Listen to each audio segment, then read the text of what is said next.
Wesley Chi, WG1 at yahoo.com. This is my signature story, take one, A Great American.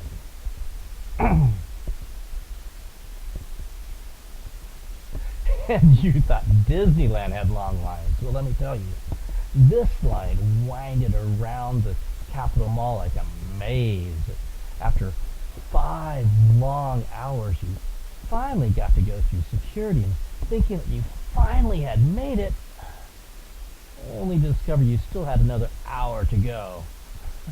It was just like the lines at Disneyland. Still, the crowds were undeterred, and people in the line kept on patiently waiting, and newcomers kept on filling in the queue. Now, substantial debate still exists to the effectiveness of the President Ronald Reagan. Supporters point to a more prosperous economy and a peaceful end to the over 40 years of Cold War. Critics highlight the ballooning budget deficit in the Iran-Contra affair. Regardless of controversy, this is for sure: Ronald Reagan loved America. He gained respect for America throughout the world, and most of all, he restored pride amongst Americans. President Reagan had a knack for connecting with the American people. His age and soft-spoken speech gave him a warm, grandfatherly image. He earned the moniker the Great Communicator and was famous for his humor and storytelling. At a session of Meet the Press, Reagan was challenged, "Mr. President, in talking about the continuing recession tonight, you have blamed the mistakes of the past and you have blamed the Congress. Does any of the blame belong to you?" He quickly responded, "Yes, because for many years I was a Democrat." It was June of 1987 when President Reagan visited Germany and viewed the Berlin Wall, a symbol of communist oppression. It was here that he spoke arguably his most famous 4 words.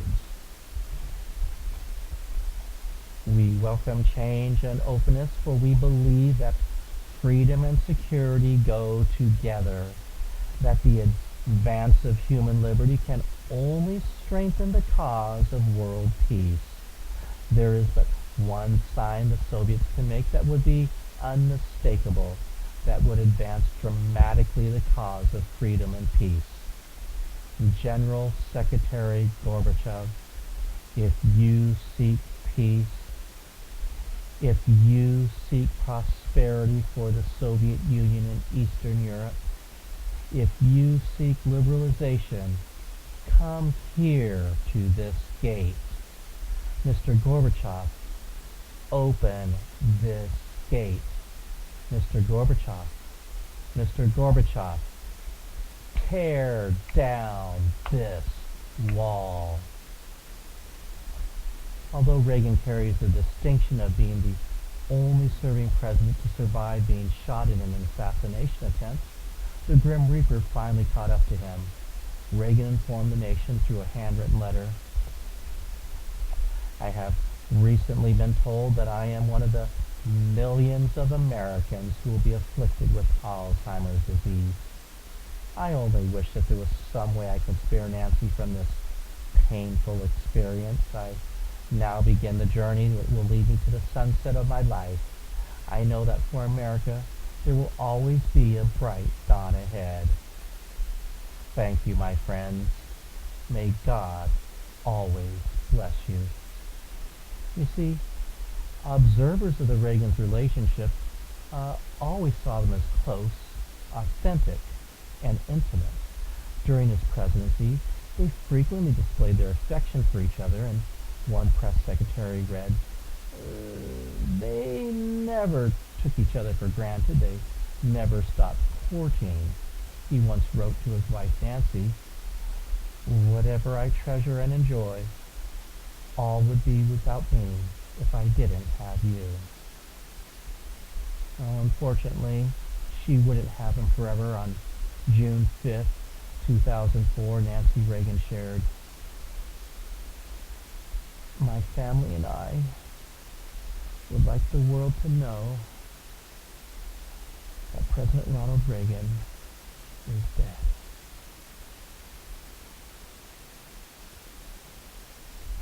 We appreciate everyone's prayers.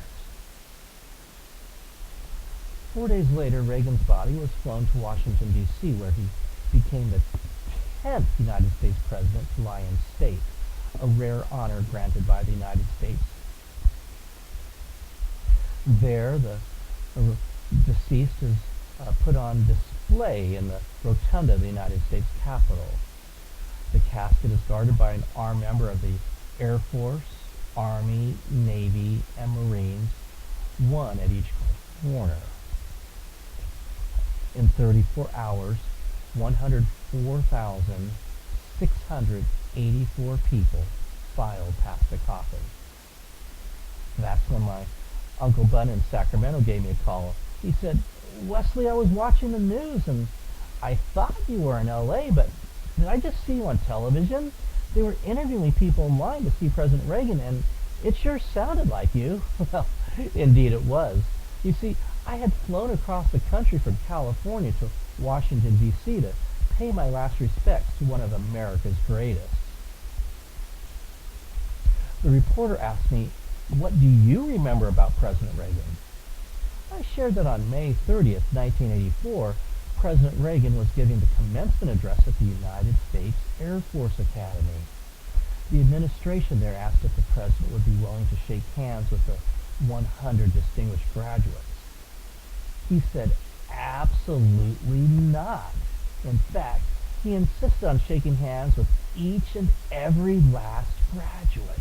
Now, keep in mind that this ceremony was outdoors with no shade, and the altitude of your academy is 7,258 feet above sea level, far, far above that of both West Point and Annapolis. So much so that there was hardly any atmosphere to shield the blazing summer sun and its piercing UV rays. Also, the class of 1984 was one of the largest in history. So much so that it took nearly 2 hours for President Reagan to shake hands, present diplomas, and commission me as a second lieutenant in the United States Air Force, along with 1,026 of my favorite classmates. Thank you, my friends. May God always bless you.